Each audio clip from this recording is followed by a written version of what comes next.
I spend my time full-time here in Washington, D.C., educating legislators regarding the health effects, the biological and health effects from wireless radiation. Part of our team is cancer epidemiologists, toxicologists, cellular biologists, all the people that the FCC do not employ. As a matter of fact, the FCC does not even have a health department. Really a sad chapter in the history of this country. Frankly, there's no nice way to say this. The wireless industry is lying about health, and they're lying about this technology and how it needs to be implemented. And coming from California, we have more insight because they're already beginning to install, so we know more about it. What's important about this Verizon advertisement for 5G is they make it very clear that their technology can travel very easily 3,000 feet. They do not need to locate these transmitters so close to people, not need to locate them so close together to each other, not so close to human beings and other living things that will be affected by it. If you look at this brochure here, this is from Verizon themselves, and this is regarding their insurance for their wireless devices. And what it says is we do not cover emissions or pollutants emitted by our wireless technology. But what's really interesting about this brochure is they define wireless radiation in all its terms as a pollutant themselves. They do not cover, and they exclude coverage for pollution, the discharge, dispersal, seepage, migration, or escape of pollutants.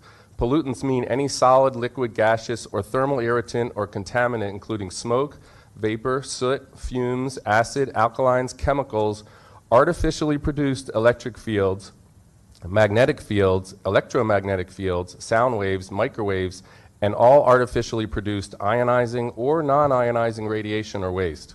So what's interesting is they define wireless radiation as a pollutant when it comes to them covering and protecting themselves in terms of liability. But when they want to force it into our communities and blanket our communities with wireless radiation, supposedly it's safe. And I ask you, Councilwoman, that all of the representatives from the wireless industry be asked very specifically to state on the record that this wireless technology is safe for the health and safety of our residents. I want that on record because according to their own printed literature, that's not the case. And that's a big issue because working around health effects, known health effects, is really the MO. Whether it's the FCC order, which says that we have streamlining, so we don't want to consider health, environmental issues at all, so they can just work around it. And what really concerns me very much is that what we're not talking about is that we are talking about implementation, and that in the signing of the MLAs, the public was not included. The normal process was not included. Our elected officials were not included. That cannot be the normal due process in this city, but that's what's happening. And if people are really so eager to have this technology and it's so great, why not include the community's input? Why not have their input on what's going on? Now, another lie of the industry, and there's no other way to say it, is that these are going to be small cells and they won't be too bothersome to the community. This is in California. This is what it looks like when they install, and what the plan is to be 4G. This is going to be 4G, and then they're going to put a 5G on top of it, and that's the power source that can be the size of 2 refrigerators, and you can see it's about 15 feet from this woman's home. There is no way this woman doesn't get sick, either short-term with neurological or long-term with cancer. Where is this picture? Could you? In Santa Rosa. What we have is the industry clearly lying to public representatives, which should outrage you enough that you stop the process and you start over again, because this is a forcing and workaround, and that is the MO. And what you need to understand is no wireless device, and 5G included, is safety tested before it's put on market.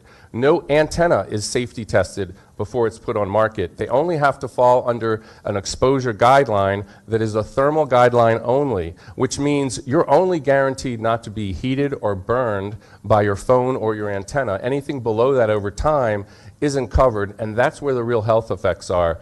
The reality is this is the greatest environmental and safety threat of our time, and instead of fighting back and pushing back, especially when we have safe alternatives like wired fiber optic to the home, we are spending millions and billions and just showing the way to the industry of taking advantage of us. This is when we need our representatives to push back, and it can't just be you, it has to be the entire council. This is truly wrong. You can only microwave radiate people so much. And what you'll see in my packet is a report from the Army on millimeter waves looking at 350 studies showing clear biological effects below thermal, below our safety guidelines. And what's interesting about this report is they said the subjects of these studies, 30 to 80% of them were aware of it because our skin and our eyes are going to absorb a disproportionate amount of this wireless radiation. So you're talking about serious effects to our skin and our nerves and venerate our skin, so you're talking about affecting our entire neurological system and exposing our eyes to military-grade wireless radiation, and our eyes have no natural defense against this. So you're talking about putting this in front of people's homes, forcing it into their rooms. This is absolutely absurd. We have video from the FCC proceedings with one of the 5G engineers saying themselves, look, we are forcing these directed beams into people's windows at levels that we do not allow in our labs, in our safety labs. This is absolutely absurd, and the FCC shrugged it off and said, this isn't an issue we need to be discussing today. Okay, thank you. Kevin Mottus, of course, has been a friend of ours for a long time. I want to tell you a little bit about who Grassroots is and who I am. So Grassroots is an environmental health nonprofit started by my wife and myself. We deal with pretty much all kinds of environmental health issues as they relate to, human health outcomes. We do a lot of work with children because children are disproportionately affected by toxins in the environment. They don't have the physiological defenses that adults have in many cases. Kids live close to the ground. Their hands are in their mouths all the time. They have that hand-to-mouth behavior. And so one of the early issues that we got involved with was pesticides. We actually were able to get our local school district. Patty was the head of the school garden. And one day a guy came along with a backpack sprayer coming towards her, and she said, where are you going? He says, well, I'm going to get rid of the weeds. And she says, I don't think so. And so she marched into the principal's office and said, we have a school garden here. This is an organic garden. What are you doing with this pesticide? A few weeks later, Port Washington Public Schools on Long Island was the first school district to adopt a policy not to use pesticides at all on school grounds. So News 12 came and they interviewed Patty, and the phone rang the next day, and pretty much every school district on Long Island said, hey, we want to do this too. The culmination of that was the first state law in the United States to ban pesticides on school grounds, K through 12, public, private, parochial schools. And we wrote that legislation, and we were very proud to get that passed. Yeah. So that's how we kind of started. It seemed like a common sense thing to do, to ban those kinds of things at schools. Pesticides are, among other things, neurotoxins, many of them. They dumped the pesticides by accident on the school grounds. They'd come on with yellow tape and they'd mark it off. They wouldn't let anybody there, but instead, the school system buys them and puts them. Anyway, New York State is now still the only state that has that kind of state law. We have a program called the Child Safe School, and the Child Safe School covers 3 core issues that are common to schools. That is diesel exhaust from idling school buses, toxic cleaning products that are used in schools, and they clean schools every day. So if there's a residue on the desks, the kids are getting exposed to that residue every day. And the turf pesticides was one. We've recently updated the Child Safe School to include 3 new exposures in schools.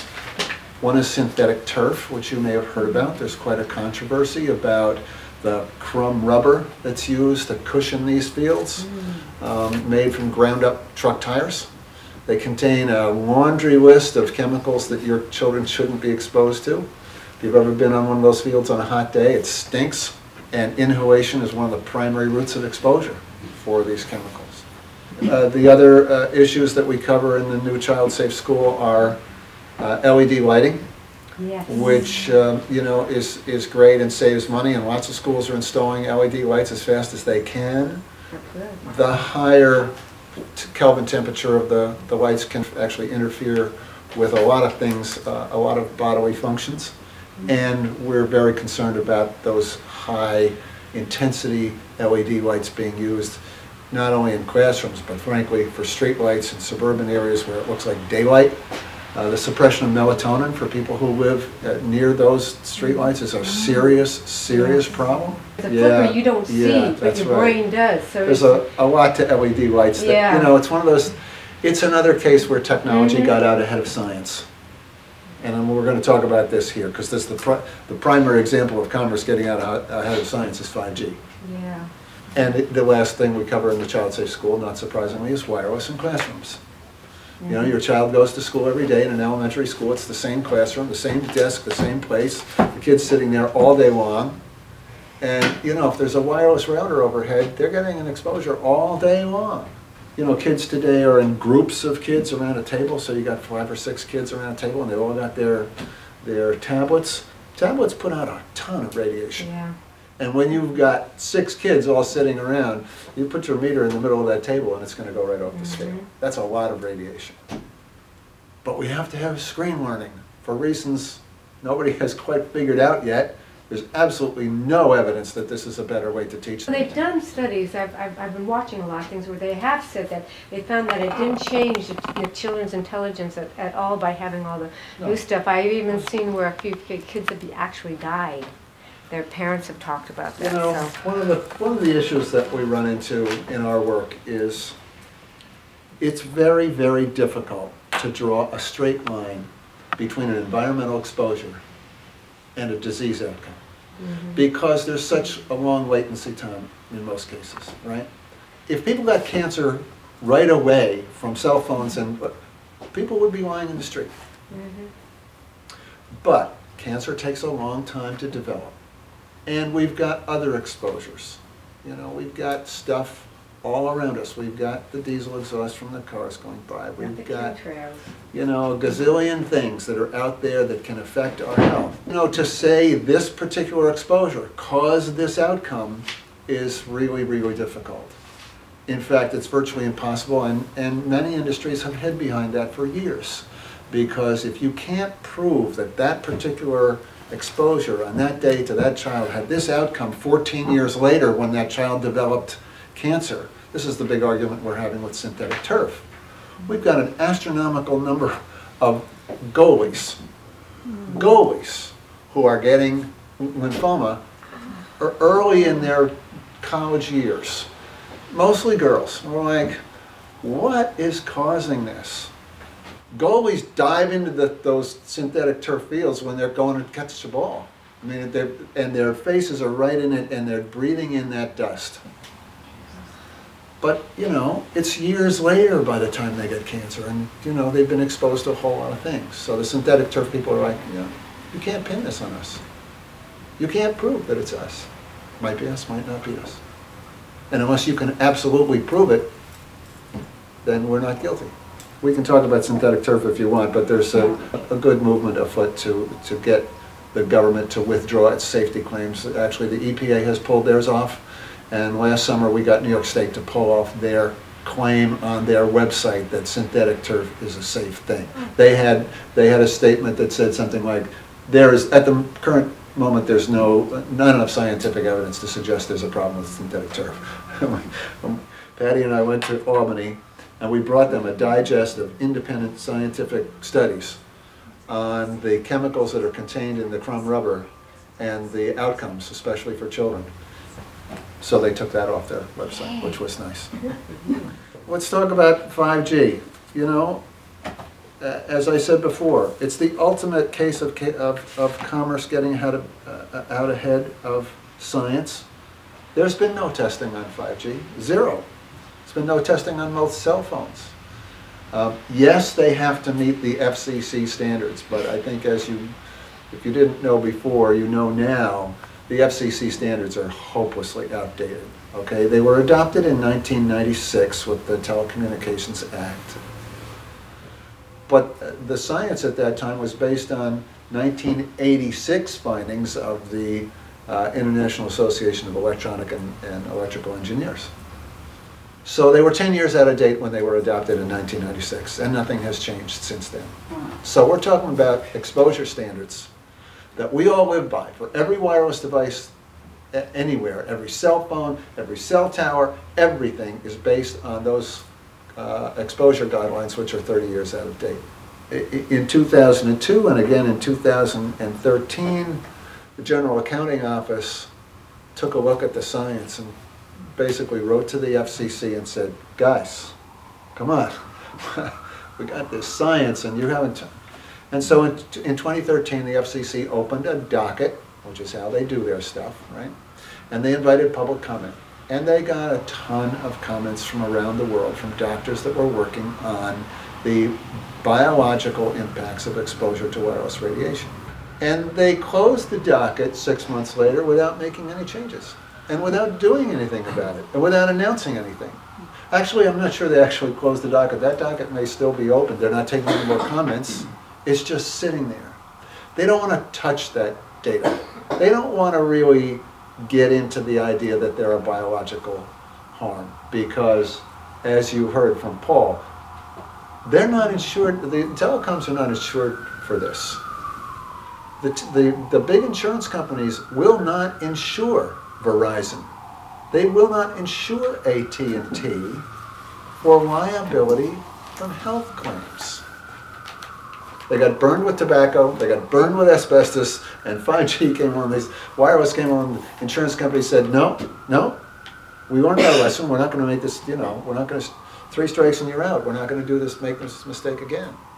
So if you read the SEC filings of Verizon and AT&T, where they have to talk to their shareholders about potential liability, there it is right there. We can't guarantee that we won't have substantial losses due to claims for adverse health effects. So beware, investors. You could lose your shirt if it turns out that we get sued successfully. And that's going to happen sooner or later. I don't know when or exactly how, but the FCC guidelines are so out of date, I think there's a good case to be made. Some smart lawyer is going to bring that case, and one of these big companies is going to get sued, and after that it's going to be a cascade. I'm not a scientist, I'm not a biologist, I'm not an engineer. What I am is I'm a public policy freak. And I like to figure out how we change public policy to protect people. My job is to figure out how we get from here to here. So strategy is what I do. 5G has 4 problems that I think make it vulnerable to reform. The first is privacy. The idea that there's an antenna sitting outside your window that's picking up everything that you do that's wireless in your house should bother people. You have a right to privacy in your own home. People, they get on their Alexas and they get on their Echo Dots and they talk to it like it's a person, and I hope they understand that everything they say is being used to market stuff to them, and eventually could be used for any purpose. I'm not a conspiracy theorist, but I think the government needs to keep a healthy distance from me and what I do with my life. I don't think the government needs to be snooping around and know every detail of everything I do and where I am at all times. The 5G antennas will create the greatest surveillance system America's ever had. They'll be able to track, if you're carrying your cell phone, they can track you to within inches anywhere in the country. Is that a good idea? I don't know. And of course they say we won't, we're not going to sell that information. They don't have to sell it. The Russians will just get it, right? The Russians and the Chinese and the Ukrainians and everybody else that wants to hack a system can hack a system. I'm sure you all saw the news reports the other day. The Chinese and the Russians can shut off our electricity anytime they want. They can shut off our power, they can shut off our water, they can shut off the gas flow. They've got that capability. I honestly believe we also have that capability on their side. That's what keeps them relatively honest. But the idea that hackers could make every autonomous car in America turn left at the same time should concern us, because it's theoretically possible. So there's a privacy issue, there's a security issue. Your data is your data. It shouldn't be sold, marketed. The more you interact wirelessly, wireless systems are just more susceptible to hacking than fiber optic systems. There's arguments to be made that even if you're using fiber optic, your private data is subject to hacking. But wireless systems are just a whole lot easier for people to get access to and to get into. There's a property value argument to be made here. I was in Huntington last night. Huntington, Long Island is a hotbed of 5G resistance, because what happened is Crown Castle went to the town And the town didn't really have a code, and so for small cells. And you understand that small cells are like every other telephone pole, right? They're putting these things on. And so they kind of cobbled together a code, and they signed a contract with Crown Castle to come in and put in small cells in the town of Huntington. There wasn't a lot of public debate. There wasn't a lot of public knowledge. Nobody had ever heard of 5G before, so nobody knew what was going on. And the next thing that happened was the workmen started to come, and in a lot of cases they put up new poles, big poles, and they put these poles right on people's property. People are like, no, this is my, well, it's a public right of way, it turns out, that the public, that the town has an easement along every property line where they can put telephone poles or whatever else they need to. And so the wireless companies had the ability to pretty much decide where they wanted to put these antennas, and they plunked them down in people's side yards. There was a woman who's got a giant brand new pole and an antenna 30 feet from her daughter's bedroom. Daughter's 6 years old. And she freaked. She was like, how does this happen?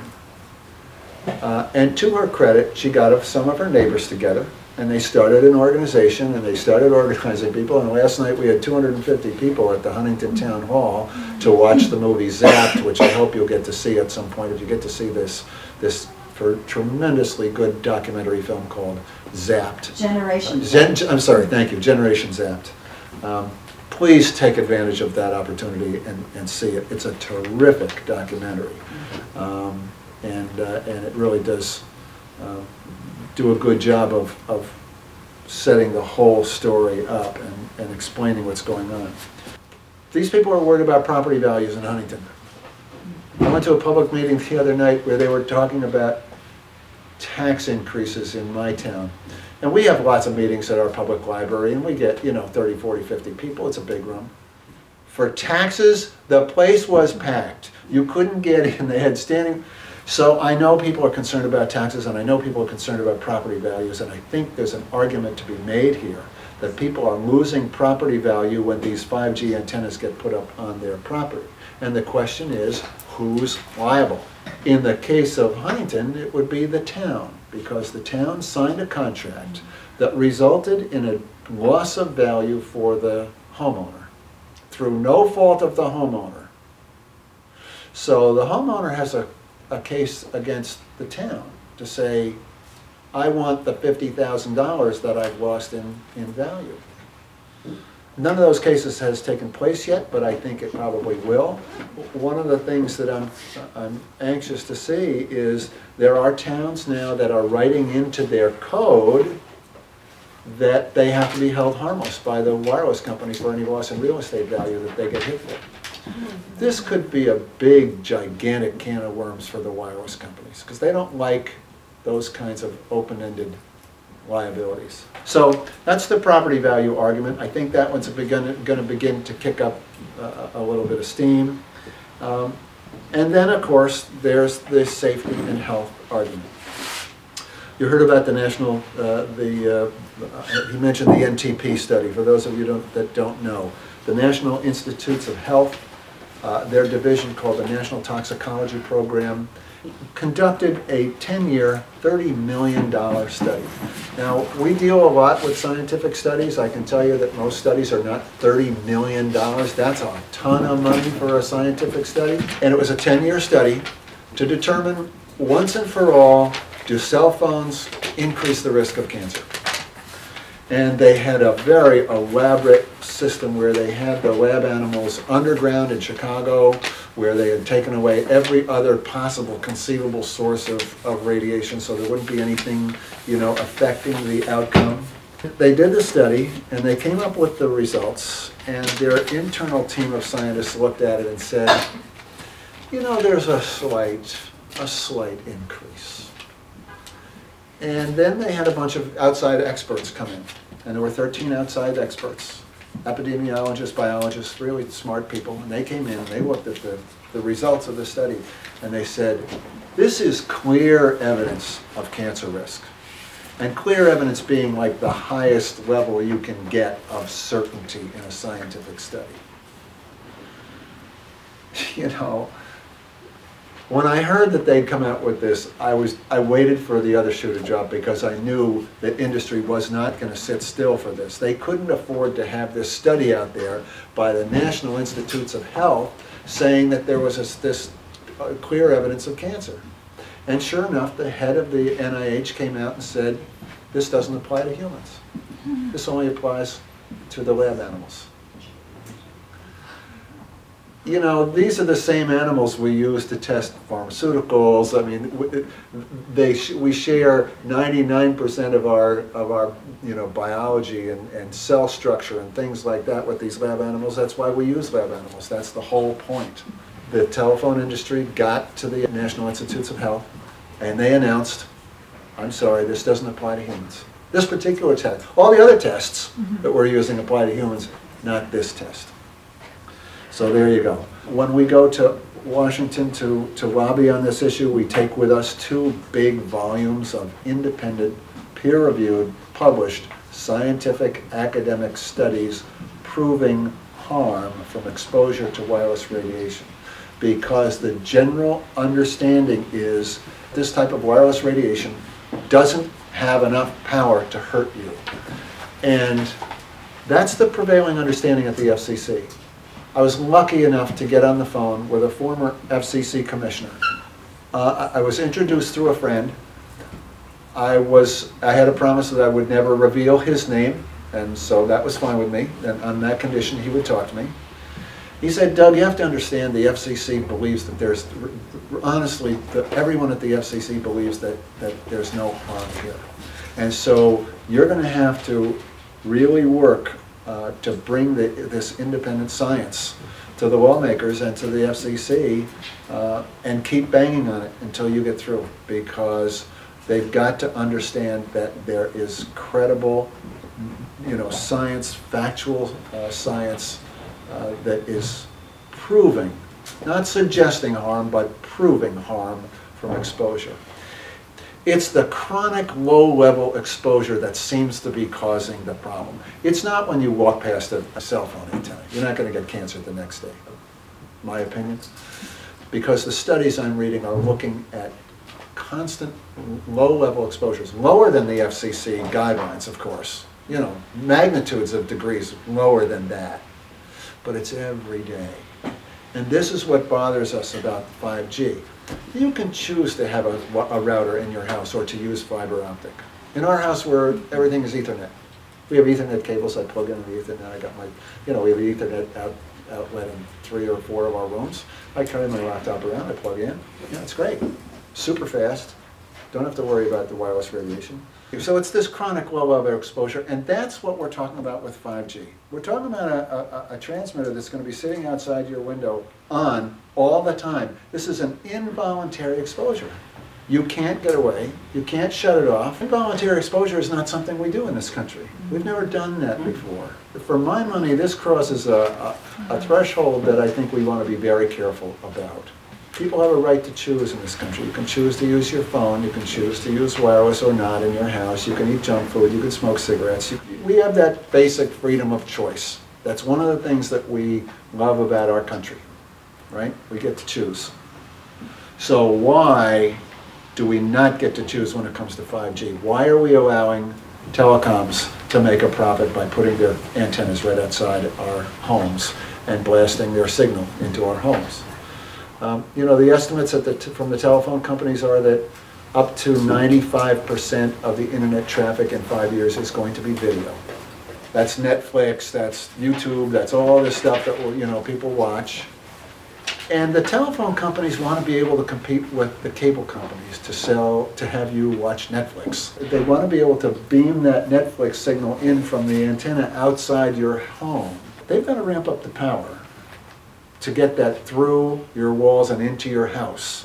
Short waves don't go as far. They're powerful, but they don't travel as far, and they get interrupted by rain. They get interrupted by leaves. They get interrupted by you know, by things. So that's got to be a pretty powerful signal to get all the way into your house with what they want or with their signal. And then once it's in your house, they're going to give you another amplifier that will amplify that signal. You know, I can't imagine that this is a good idea under any circumstances. I'm happy to answer any questions that you have. Yes, ma'am. Do you have any information about what it will do to insects? It's a really good question. Patty just wrote a whole column on bees, on pollinators. We don't have a lot of good science on this, but we have some suggesting that these waves are interfering with the, you know, the navigation of bees, and it may be one of the contributors to colony collapse disorder. It will decimate the insect world, and there goes our food supply. We've already decimated our insect population. I don't know how many of you are old enough to remember when you went on a cross-country trip, you know, 40 years ago, the whole front of your car was covered with bugs when you came home. That doesn't happen anymore. Why? Because we've, you know, pesticides and any number of other things have really taken their toll on our insect population. And we do this at our peril. You know, we think of insects as being pests. No. Insects are part of the whole world. They're part of the system that makes our life possible, right? There's a great picture that I saw of a supermarket, and they took away all the things that wouldn't be there if we didn't have pollinators. And in the produce section and the fruit section, there was almost nothing there. Literally, almost nothing at all, because without pollinators, we got nothing. So. There's also some developing science on the impact of this wireless radiation on plants and trees. Not just what this woman was talking about, which was, you know, where are we going to put our next tree, but actually the health of the tree itself. We have a radio show, some of you may know on WBAI, called Green Street, and we were talking about this on the air, and we had a listener call up who was an engineer from New Jersey, and he was telling us that they put he has this beautiful tree in his front yard. I forget what kind of tree, but clearly he was very proud of this tree and had been there for years and years, and they put a wireless antenna up, and that year the tree did not fruit, and it lost its leaves, and it has just kind of, you know, it's not dead yet, but it's clearly on its way. And the only thing that has changed was the antenna that went up. So clearly, you know, I'm constantly reminded that we're not as smart as we think we are. You know, we think we know. And if you think, you know, I watch these ads on TV. So we have our TV set to MSNBC. We watch Rachel and the other gang, and you know, every other ad is for some sort of medicine. And everyone comes with all these things that the medicine might do to you. You know, we know that it may fix this, but we really don't know what else it might do. It might cause this, and this, including death. I mean, we laugh out loud when we hear that. It's not a medicine, it's more of it's a drug. Yeah. Medicines heal, drugs just control Thank symptoms. you. They figured that out. They figured that out 25 years ago. Yeah. Because when I was a kid, you went to the doctor, you got medicine, the medicine made you better. Now they don't want to make you better. Exactly. They want to manage your problem. Yeah, it's a Because business. if they sell you the medication for $50 and you get better, they've only made $50. Exactly. If they sell you something that manages your problem for $50 a month for the rest of your life, do the math. Yeah. And who do you think's paying those people who you watch on MSG and NBC and all like that? So there again, it's biased. I do have a question. Yes, as sure. far as, you know, there's that Energy Policy Act of 2005 that mandates that the utilities to offer the meters and to install them upon customer request. This has to do with smart meters. Yeah. But the people that you're talking about in Huntington, and you've got that cell tower, wouldn't that's on their premises, right? Couldn't that also be, can't they also use that, the Energy Policy Act of 2005, to get that off of there?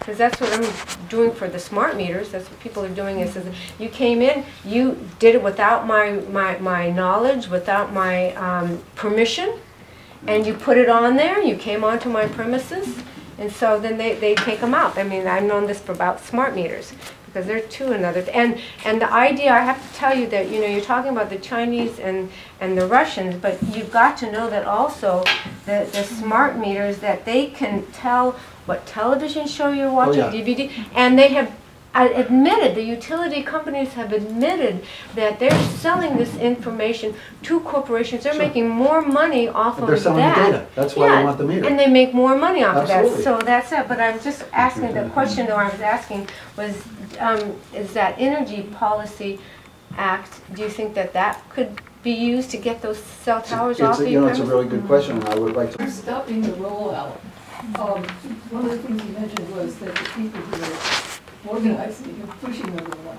simply are not aware, because they're so focused on what's happening. Is there any way, can you think of any way of intercepting their awareness? I mean, just as, you know, Yeah. obviously we need to legislate, but this Yeah. is a different group of people. So here's the way I look at it. The job of business is to make money. That's their job.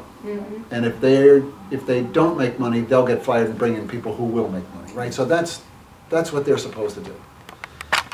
Government is supposed to act in a way to govern, to control that urge to make money and to protect people. So government's job is to sit in the middle as the impartial referee, if you will.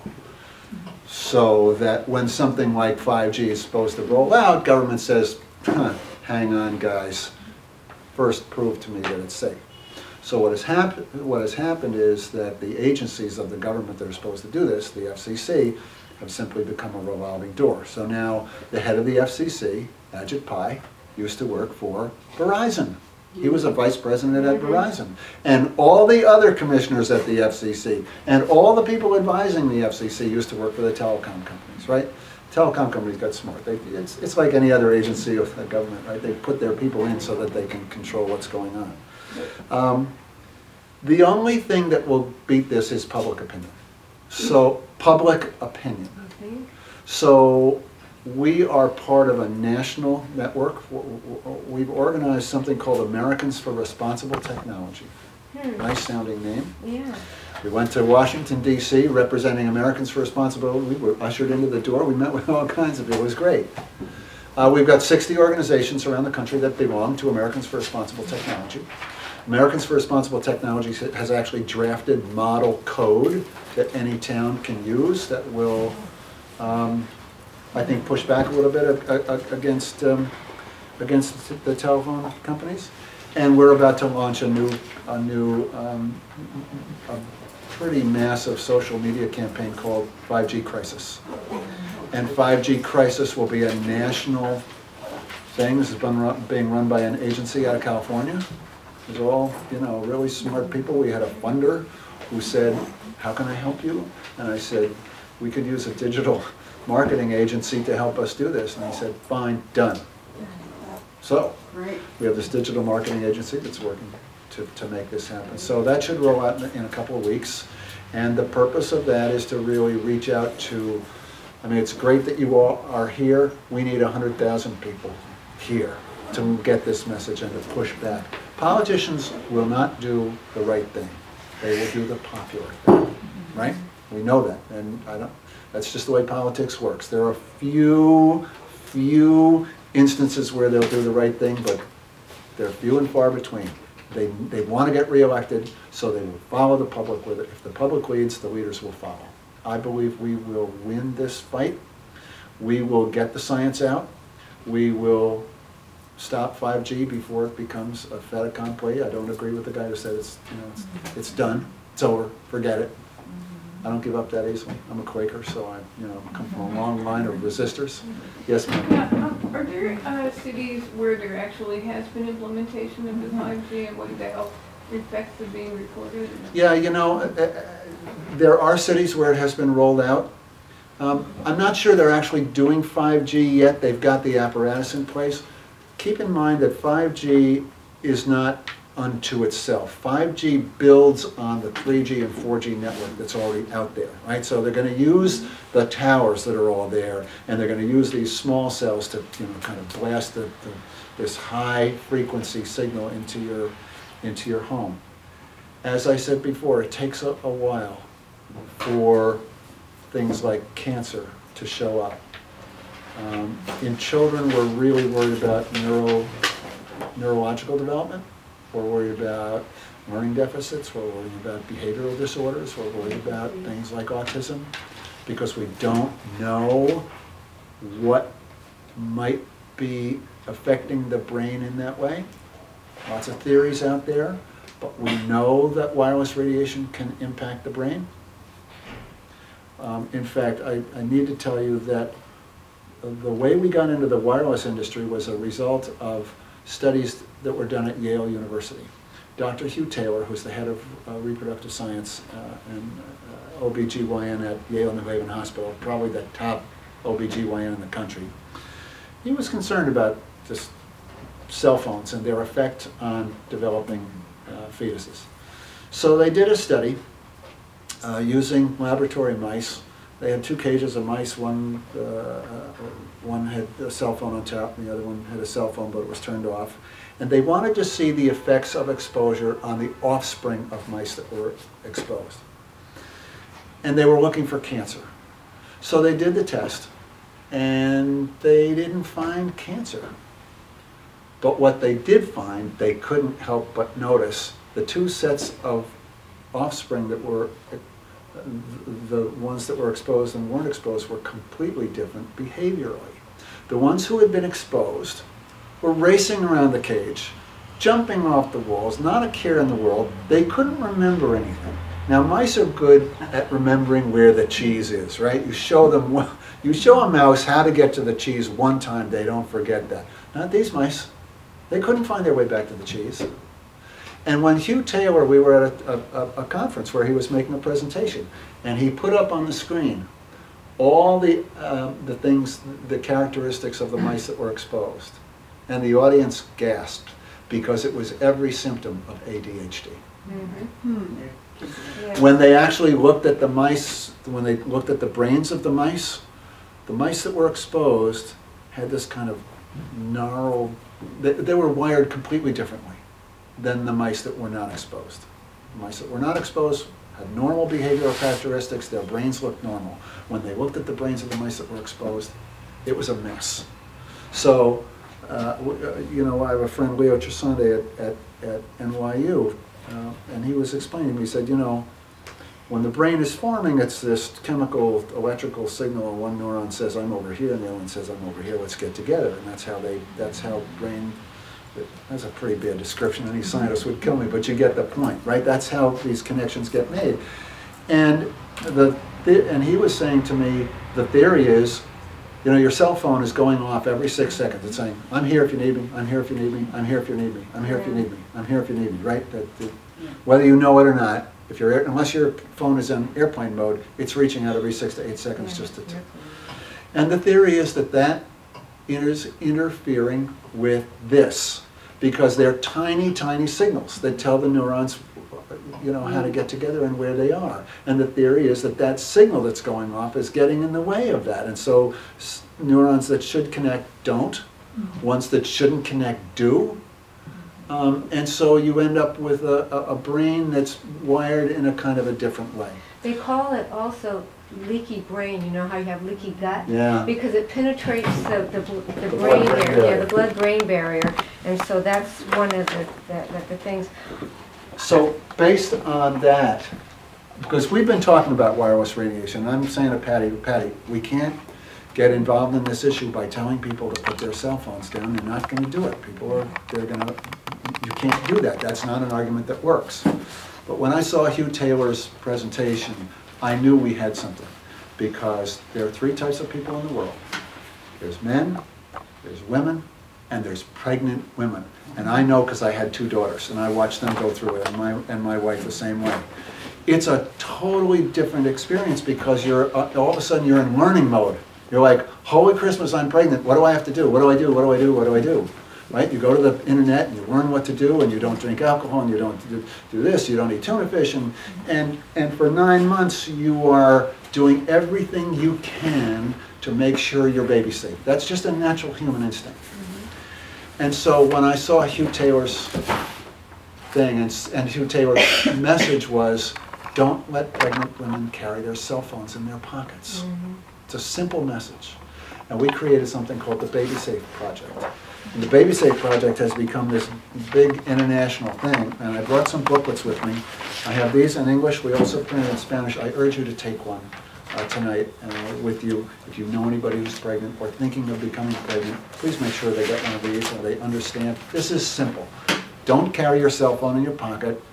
You know, use your speakerphone when you can. Don't hold it up to your ear. Don't hold your laptop on your pregnant belly. And that goes for us too. We shouldn't Yes, have of course it goes for everybody, but pregnant women are particularly open.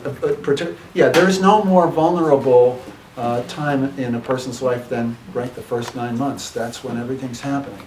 And a deficit that occurs during gestation is forever. You know, that brain, the way that brain develops before your baby's born, that's it. That's what they got to work with. And if there's a problem with that brain development, that problem will last for the child's lifetime. So, you know, that's, anyway, I'm glad I got a chance to say that. Yeah? So I'm very likely, pregnancy.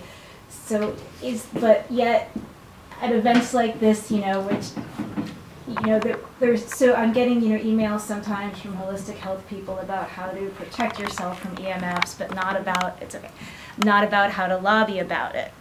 Yeah. And like, what's the interweaving then, and how can it be better between, I don't know if you know Dr. Bredesen, who's kind of a forefront of healing Alzheimer's, sure. Yeah. And his science is getting more and more solid that there's all these factors that affect the brain. And if like people like that aren't necessarily talking about wireless, and yet their voices could really help amplify the public awareness part. So I'm just curious your thoughts on that.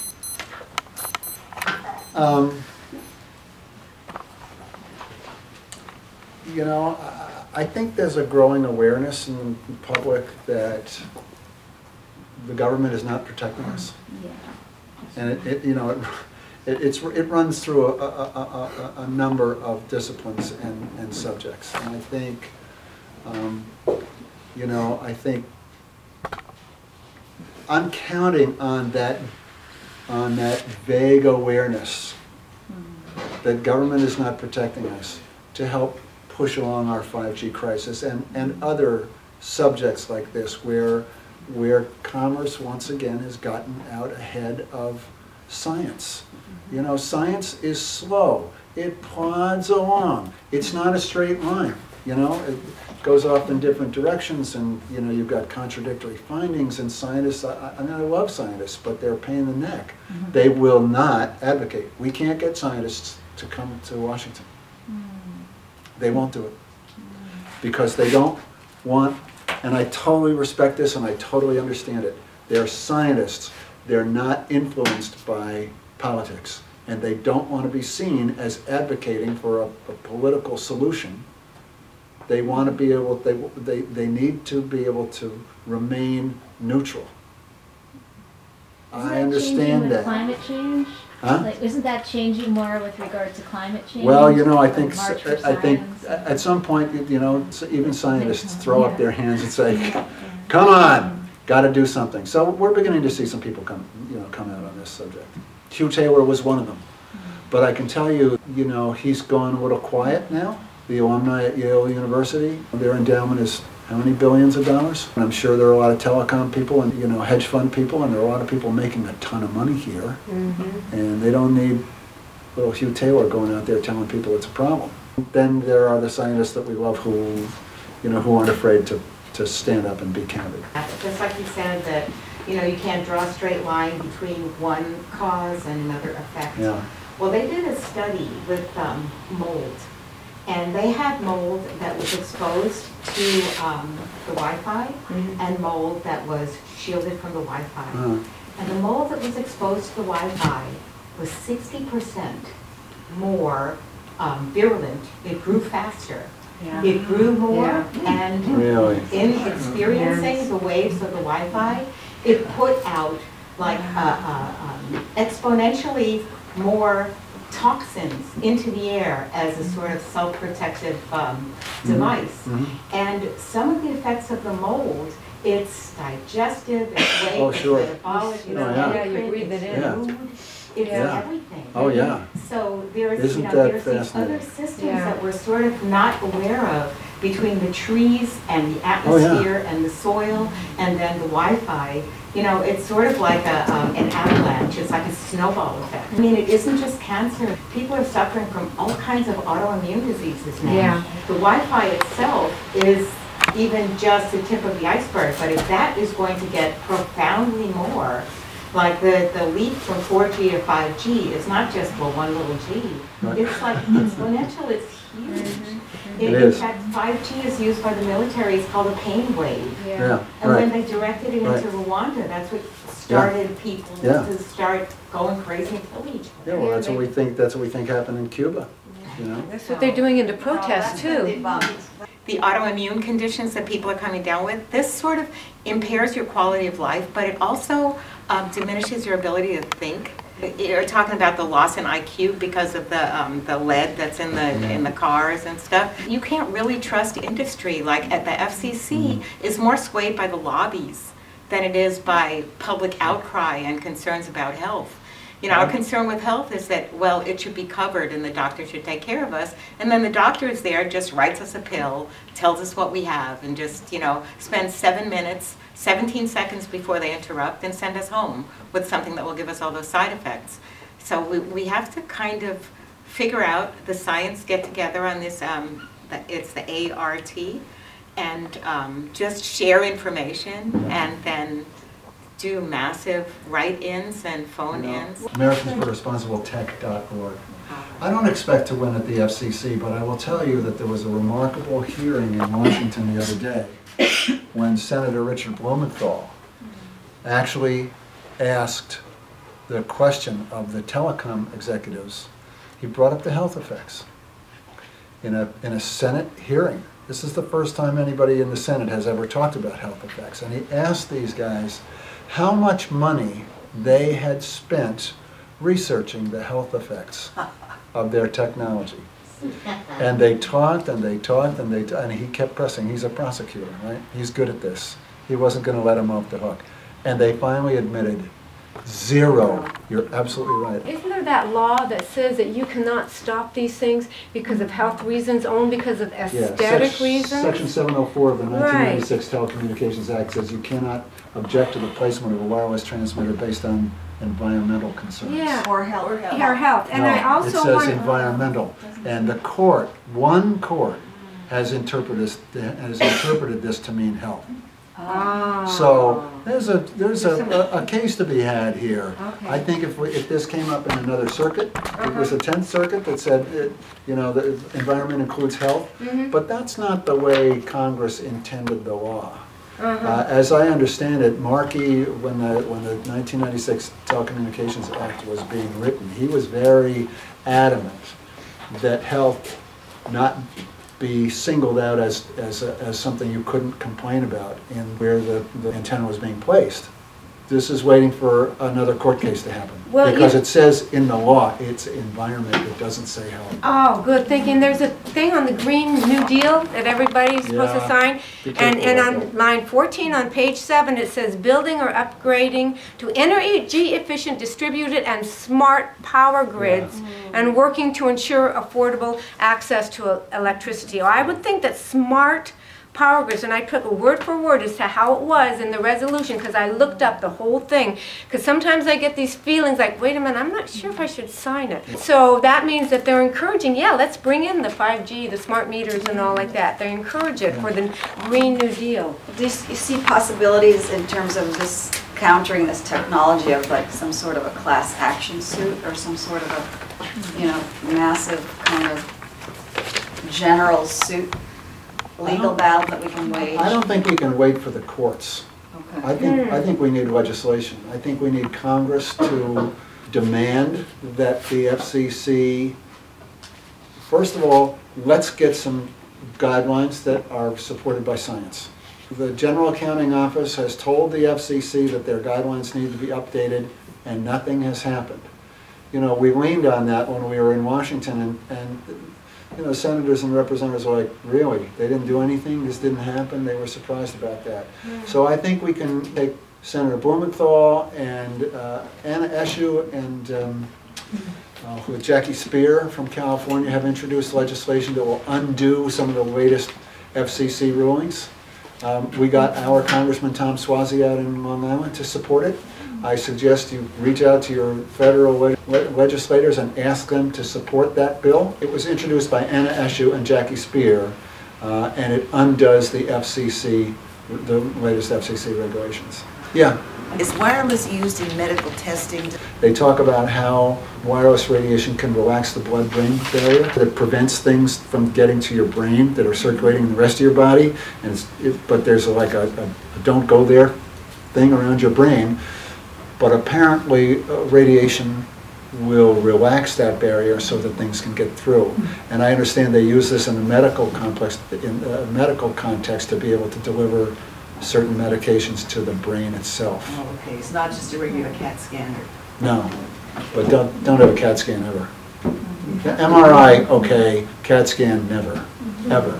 Never, under any circumstance. I'm glad to hear you being optimistic, but it feels like we need to move really, quickly to get people, and get the public awareness going.